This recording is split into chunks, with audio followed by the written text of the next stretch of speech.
The cold night air bit at Sophia's small hands as her mother, Eleanor, pulled her from the car. The grip was not a mother's hold. It was the clutch of someone discarding something broken. Sophia, only 7, looked up with her wide, questioning eyes, the ones that still searched for love in a face that had long turned to stone.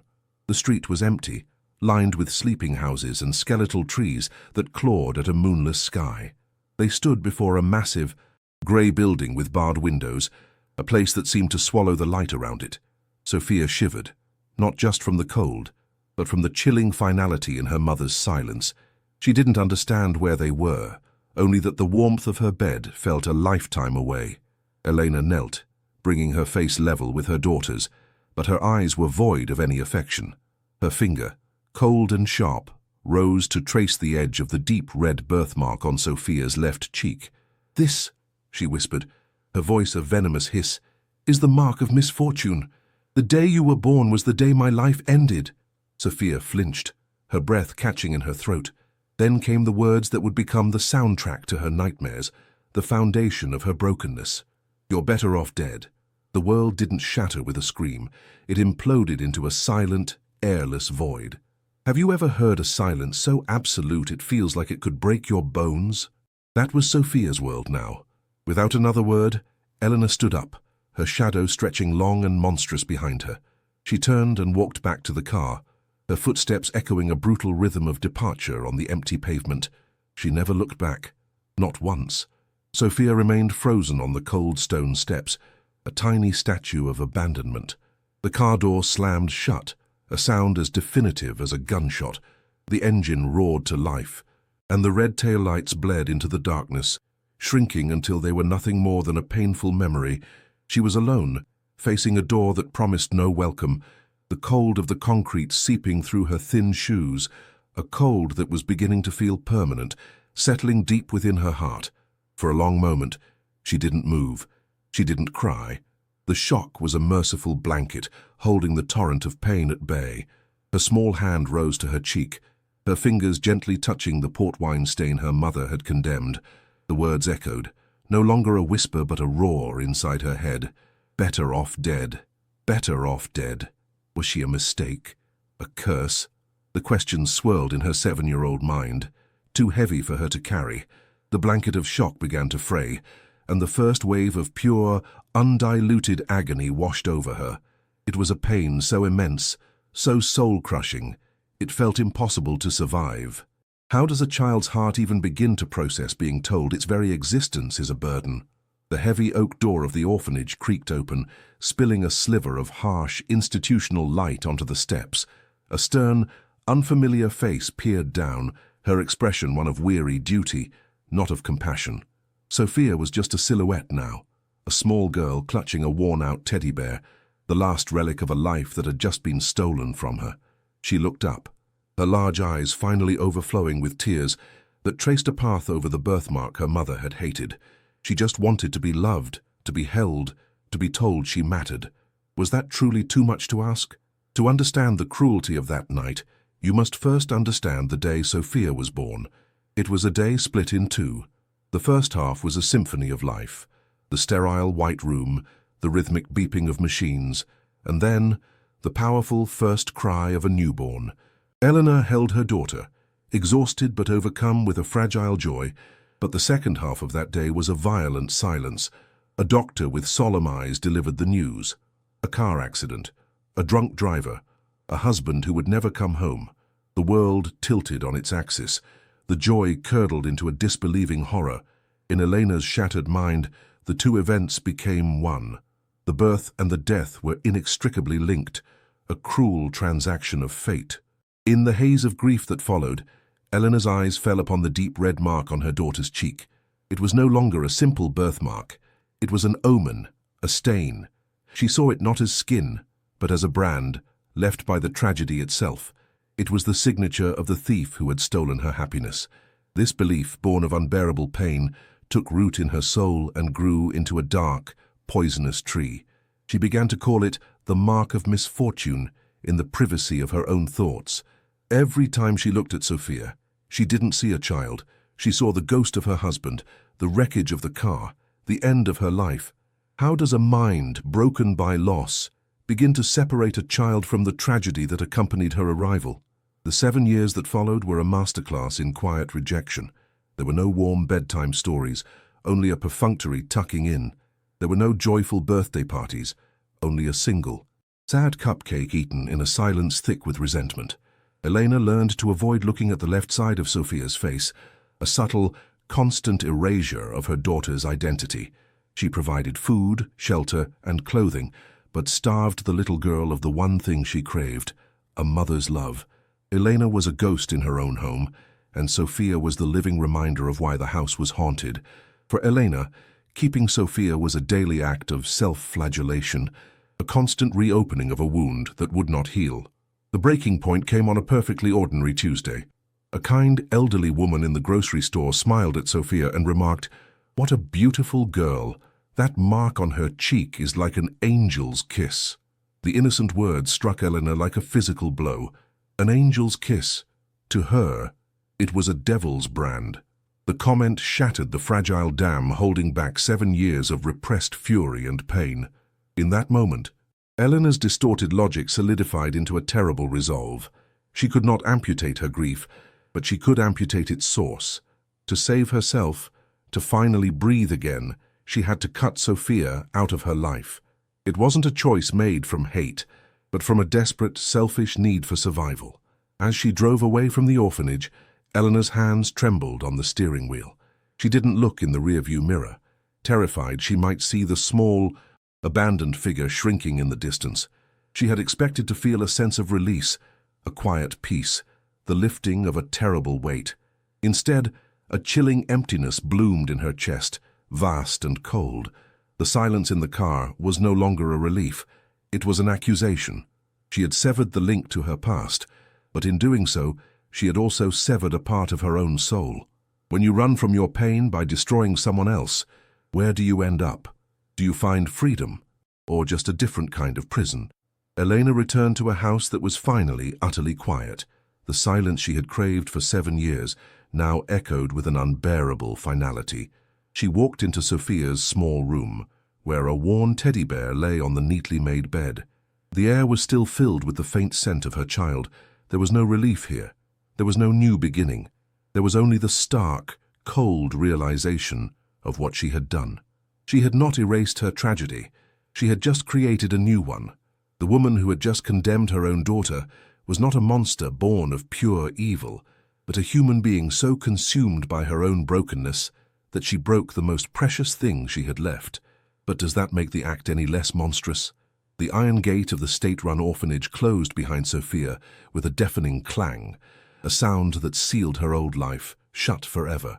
The air inside was thick with the smell of bleach and boiled cabbage, a sterile scent that failed to mask the underlying odor of collective sadness. She was led down a long, echoing corridor, her small hand lost in the firm, impersonal grip of a caretaker. Dozens of faces, some curious, some hostile, some utterly vacant, turned to watch her pass. She was no longer Sophia. She was just another piece of driftwood washed ashore by a storm. In this vast, grey ocean of forgotten children, she felt herself begin to disappear, her edges blurring into the cold, unforgiving walls. How does a child hold on to who they are when the world tells them they are nothing? That first night was a descent into a new kind of cold.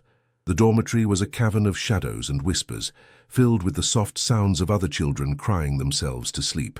Her bed was a lumpy cot, with a blanket so thin it felt like a shroud. Every creak of the building, every distant siren was a monster in the dark.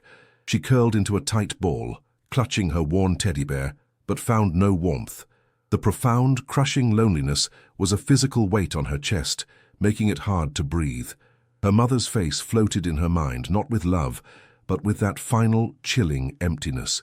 Could you have survived that first night, alone in a sea of strangers, with only a curse for a lullaby? Days bled into a monotonous grey routine.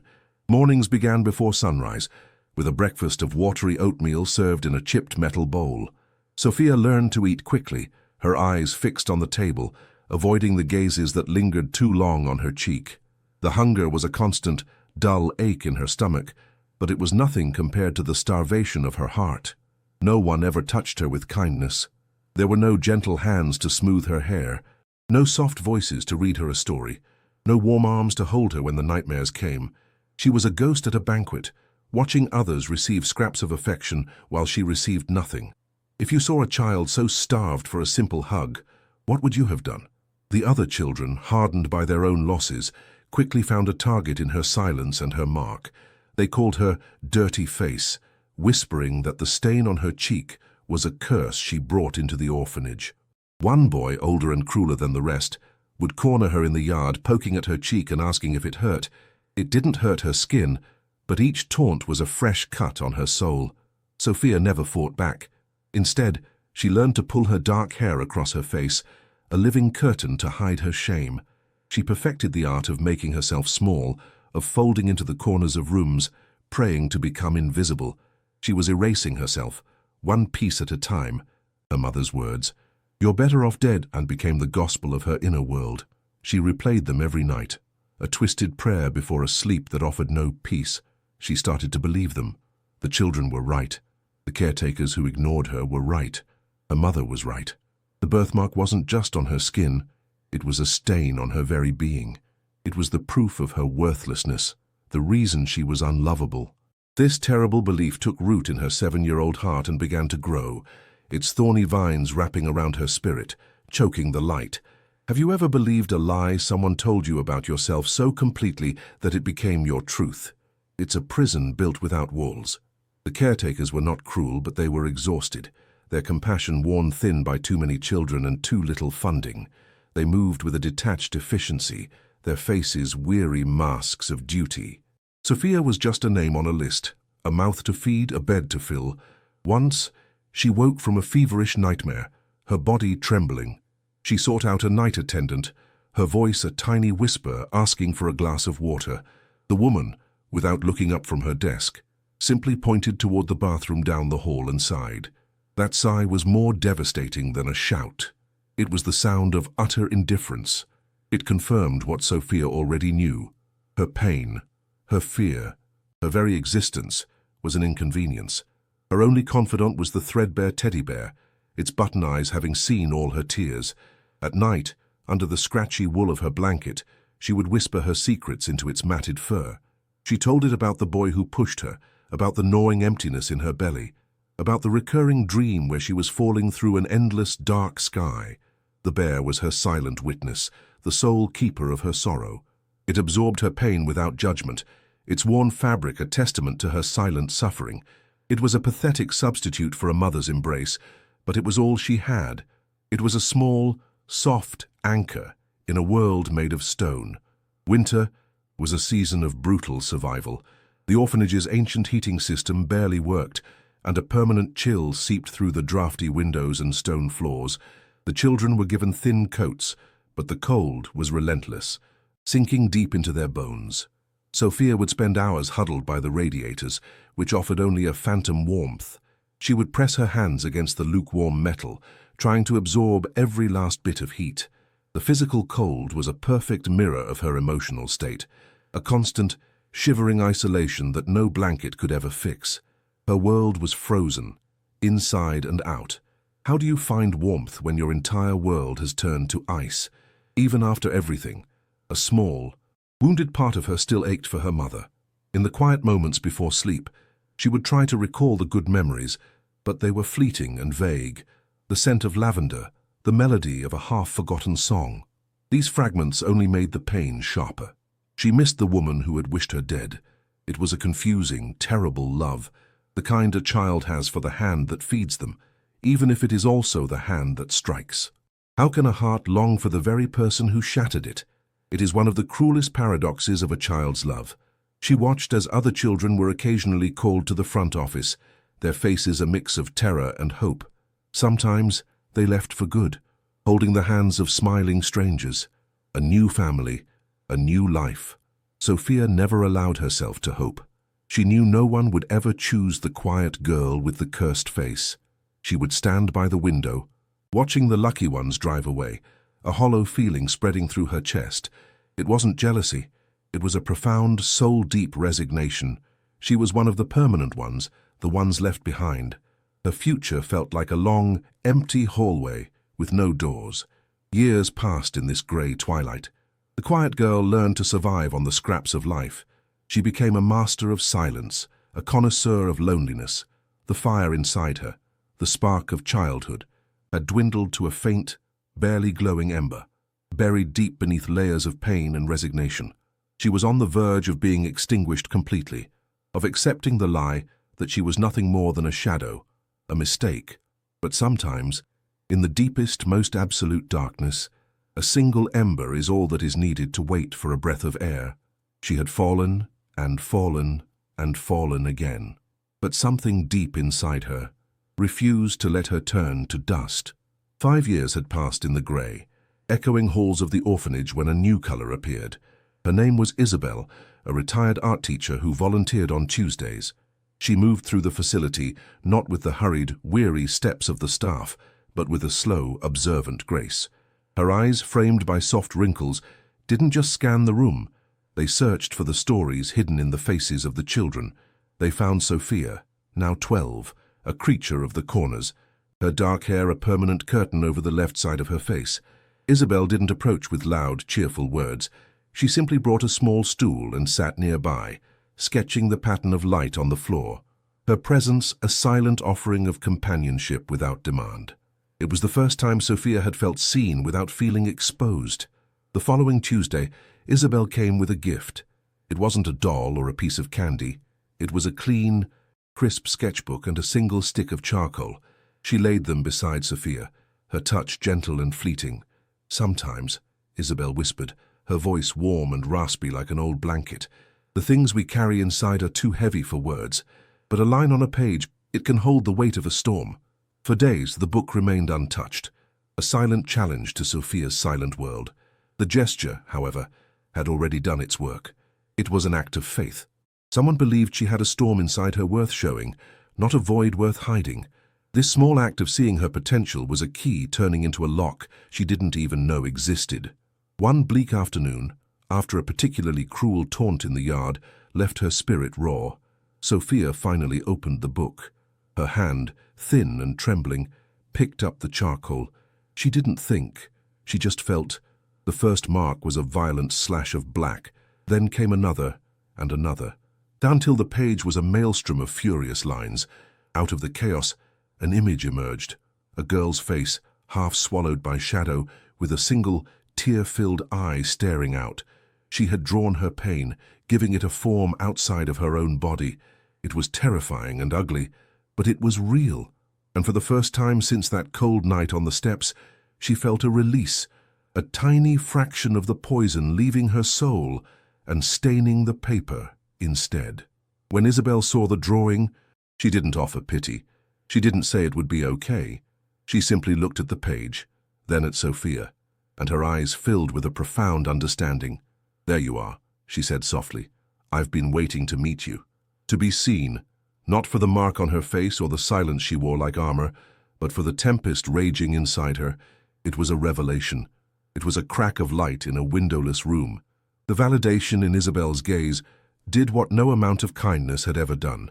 It made Sophia feel real. It made her feel worthy of the space she occupied. Sometimes, all it takes is one person to look at your scars and call them art. The sketchbook became her world, her language. In its pages, she could scream without making a sound.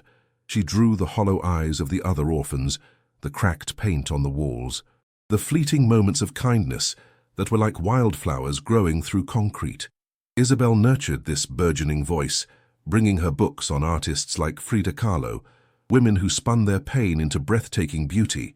She taught Sophia about light and shadow, not just on the page, but within herself. And slowly, hesitantly, Sophia began to draw her own face, no longer hiding the birthmark in the shadows, but letting it exist on the page. It was still a source of pain, but now it was a pain she could control, a color she could command. Isabel saw the raw, undeniable talent burning beneath the girl's quiet exterior. She recognized a gift that would be extinguished if left in the grey confines of the orphanage. A new fire was lit in the old teacher's heart. She began a quiet crusade, writing letters, making calls, and showing Sophia's powerful drawings to anyone who would look. She spoke of a scholarship to a small dedicated art school, a place where Sophia's voice wouldn't just be heard, but celebrated. The idea of a future, a world beyond those iron gates, was a dream so fragile Sophia was afraid to even breathe on it. But the seed was planted. For the first time, a question, faint but persistent, echoed louder than her mother's curse. What if I am more than just my mark? The scholarship was a key to a new world. But the door it opened was heavier than Sophia had imagined. The art school was a cacophony of loud confidence and casual privilege, a universe away from the hushed survival of the orphanage. Her classmates wore their talent like expensive coats, while Sophia wore hers like a tattered hand-me-down she was afraid would be ripped away. Her first critique session was brutal. The instructor, a man with cold, analytical eyes, called her work viscerally compelling but technically primitive. The other students nodded in agreement. The words weren't meant to be cruel, but they landed like stones, each one a reminder that she didn't belong. The hope Isabel had so carefully nurtured began to feel like a fragile, naive dream. The pressure to conform, to smooth out the raw, jagged edges of her art, was immense. An influential professor, Mr. Davies, became a source of constant dread. He saw her pain as a subject, not a soul. During a public review, he displayed one of her most vulnerable self-portraits, a piece depicting a small girl swallowed by shadows, and dissected it with surgical detachment. There is a danger in relying on pathos, he declared to the class. Without discipline, raw emotion is just melodrama. His words stripped her story of its legitimacy, reducing her trauma to a cheap artistic trick. In that sterile, white-walled classroom, her mother's voice returned with a vengeance, a venomous whisper in her ear. You're just a sad story, nothing more. Have you ever had your deepest truth dismissed as a performance? The other students, sensing her vulnerability, kept their distance. A clique of more polished artists, led by a girl named Clara whose talent was matched only by her cruelty, began to target her. Their bullying wasn't physical. It was a campaign of 1,000 tiny cuts. They would stop talking when she entered a room, leave dismissive comments near her workspace, and mock her intensity with condescending smiles. The final blow came when she found her private sketchbook left open in the studio. On her most recent self-portrait, someone had drawn a grotesque and exaggerated version of her birthmark, scrawling the word "damaged" beneath it. The violation was absolute. It wasn't just an attack on her art, it was an attack on her very existence. The defaced drawing broke something inside her. The fragile confidence she had built with Isabel shattered into a million pieces. She retreated, cancelling the world out. The charcoal felt like lead in her hands, the blank canvas a mocking white void. She began skipping classes, hiding in the anonymity of her small dorm room, letting the silence swallow her whole. It was a familiar prison, the one she had built for herself in the orphanage. When Isabel called, her voice bright with hope, Sophia could only offer hollow one-word replies. How could she explain that the world she had dreamed of was just another place where she was marked, cursed, and unwanted? She had mistaken a change of scenery for a true escape. The lie she had fought for years began to feel like the undeniable truth. Maybe I am damaged. Maybe my mother was right all along. The thought of returning to the studio, of facing those judging eyes again, was unbearable. The scholarship felt like a clerical error, a cruel joke. She was not an artist. She was an orphan, with a stained face playing dress-up. One rainy night, she packed her few belongings into a worn bag. She had no destination, only the desperate need to run, to disappear before she could be cast out again. As she looked at her reflection in the dark, rain-streaked window, she saw only the ghost of a 7-year-old girl. Alone and shivering on cold stone steps. You already think you're going to fail, so you run first. Have you ever felt that urge to self-destruct? Just as her hand closed around the doorknob, a soft knock echoed through the room. It was Isabel. She stood in the doorway, her coat damp from the rain. Her expression a mixture of profound sadness and unyielding strength. She held the defaced sketchbook in her hands. She didn't offer pity or platitudes. Instead, she looked directly into Sophia's eyes and said, "They didn't do this because you are weak, Sophia. They did this because you are powerful." She opened the book to the defaced page. "This word," she said, her finger hovering over damaged, is a testament to the fact that your art got under their skin. It made them feel something they were too cowardly to face. They didn't attack a flaw. They attacked a fire they wished they had. Isabel's words were a spark in the suffocating darkness. For a long moment, Sophia stood frozen between the door leading out and the woman who had always seen the light in her. The choice was hers. She could accept their verdict, run away and prove them right, or she could stay and fight. She thought of the cold dormitory, the gnawing hunger, the crushing loneliness. She had survived all of that. Was she truly going to let the fear of judgment extinguish the one thing that had saved her? An unfamiliar heat rose in her chest. Not shame, but a slow burning rage. She had fallen, but something deep inside her refused to let her stay on the ground. The next morning, Sophia walked into the art studio with a purpose that silenced the whispers around her. She didn't hide the defaced sketchbook.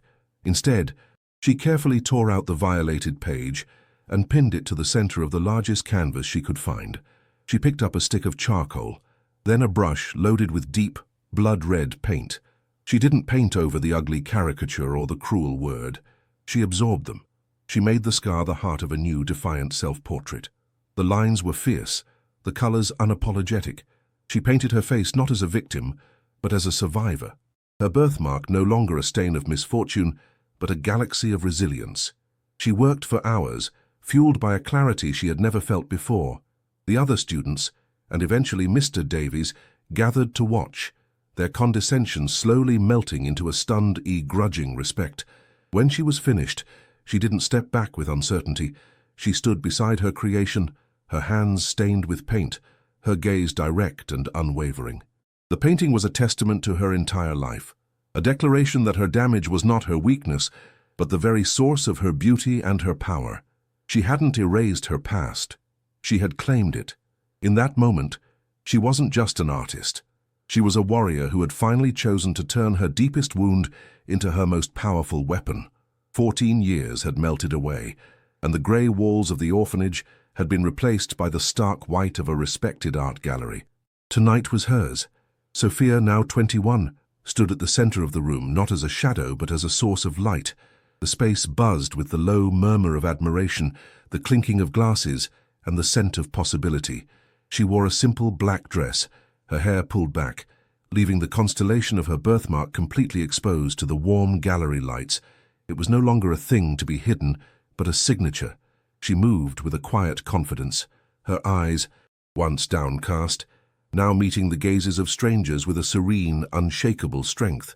She wasn't just surviving. She was the creator of this vibrant, beautiful world. The centerpiece of the exhibition was a self-portrait titled The Mark of Misfortune. It was a staggering piece, larger than life. In it, her younger self stared out from the canvas, but the birthmark was not a stain. Sophia had painted it as a swirling galaxy of deep reds and purples, with flecks of gold that caught the light like distant stars. It was not a flaw. It was the most alive part of the painting, a river of life flowing across a landscape of quiet resilience. The work was a brutal and beautiful act of reclamation.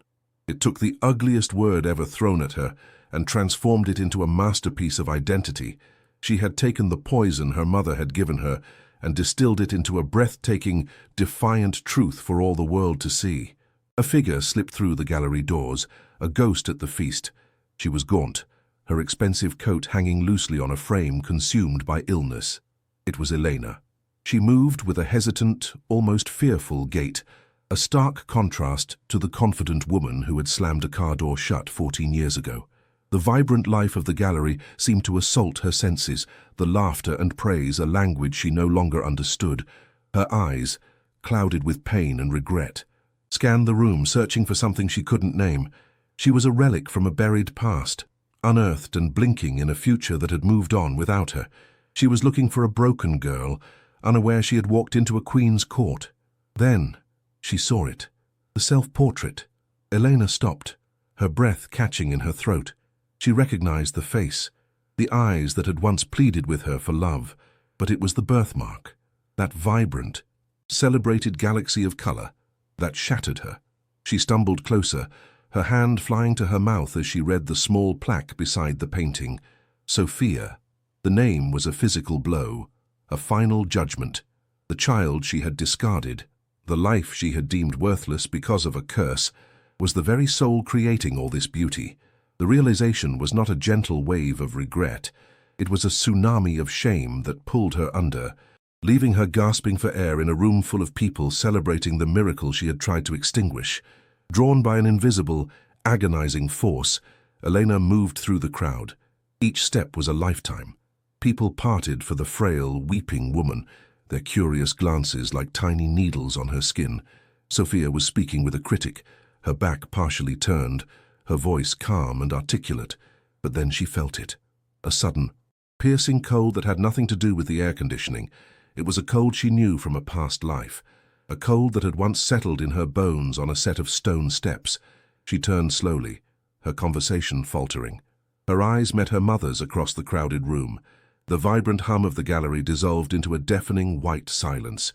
In that single, suspended moment, 14 years collapsed into nothing. The confident artist receded, and for a terrifying second, the 7-year-old girl stood in her place, small and shivering. The old wound, the one she had so carefully painted over, throbbed with a phantom pain. Her mother's words echoed from the past. "You're better off dead." But then, another voice rose to meet them, stronger and steadier. It was Isabel's voice, a whisper of charcoal on paper. "They attack a fire they wished they had." The artist returned, her spine straightening. She did not look away. She did not run. She held her mother's gaze, her expression unreadable, her stillness a fortress. The power had shifted. The abandoned child was gone, and in her place stood the unwavering judge of her own story. Elena finally stood before her, a wreck of a woman held together by desperation. The face she had once looked upon with such resentment was now serene, powerful, and utterly out of her reach.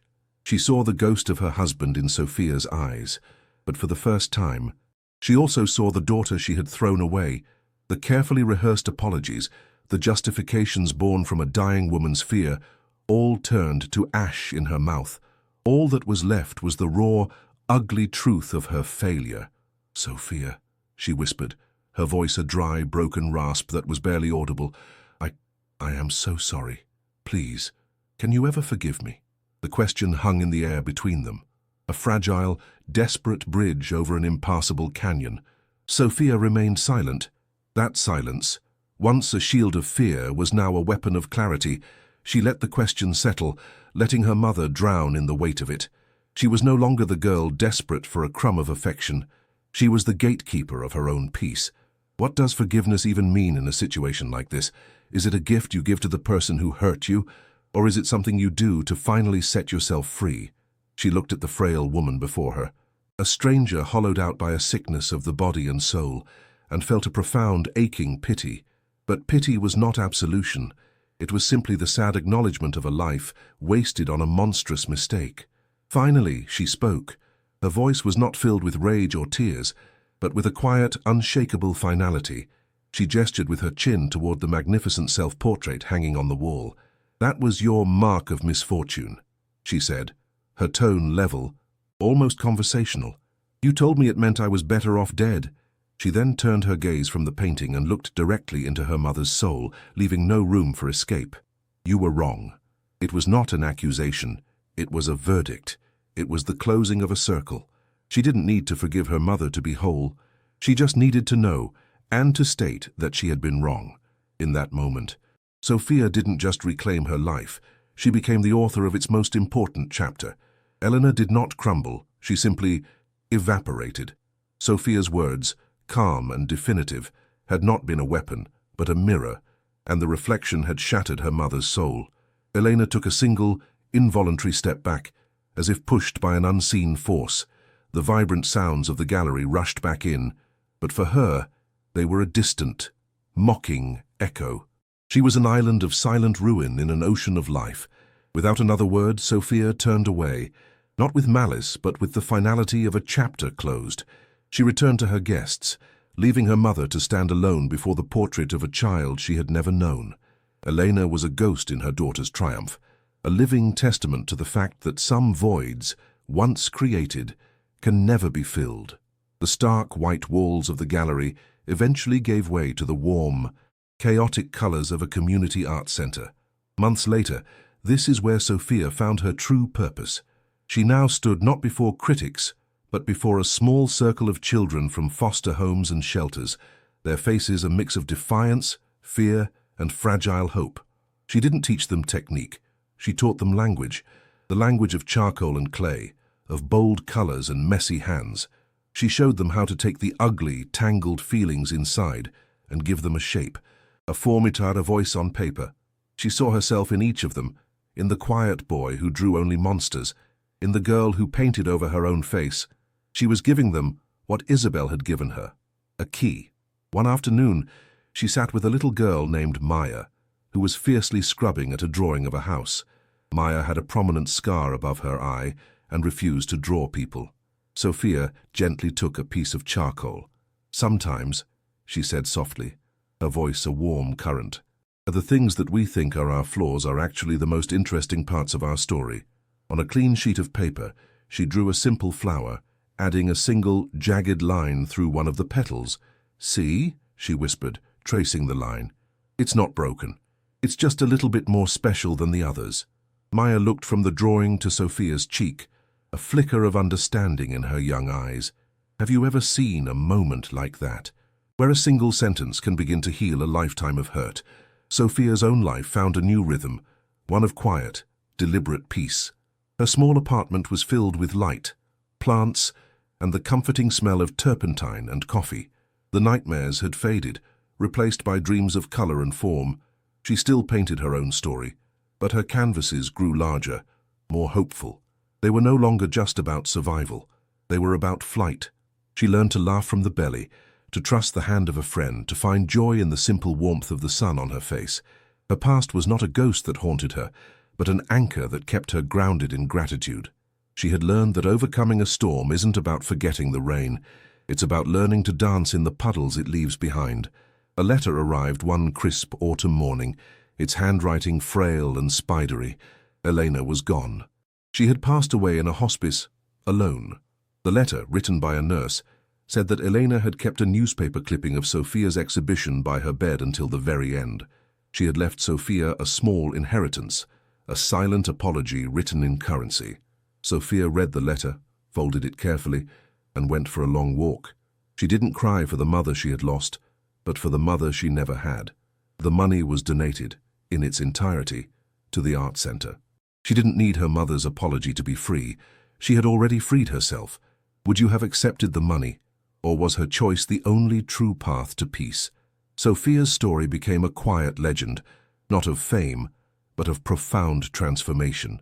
She was living proof that a life that starts in darkness can still find its way to the sun. Her birthmark, once a source of unbearable shame, was now just a part of the landscape of her face, as unremarkable and as beautiful as the color of her eyes. She was rejected by the one who was supposed to be her safe harbor, but she was rescued by the kindness of a stranger and the fierce, unyielding power of her own spirit. She learned the hardest lesson of all, that the hands that push you away can never stop you from building a world where you finally, truly belong. If this story touched your heart, subscribe to our channel for more tales of resilience. And don't forget to like this video and share it with someone who needs to be reminded that our scars don't define us, our strength does.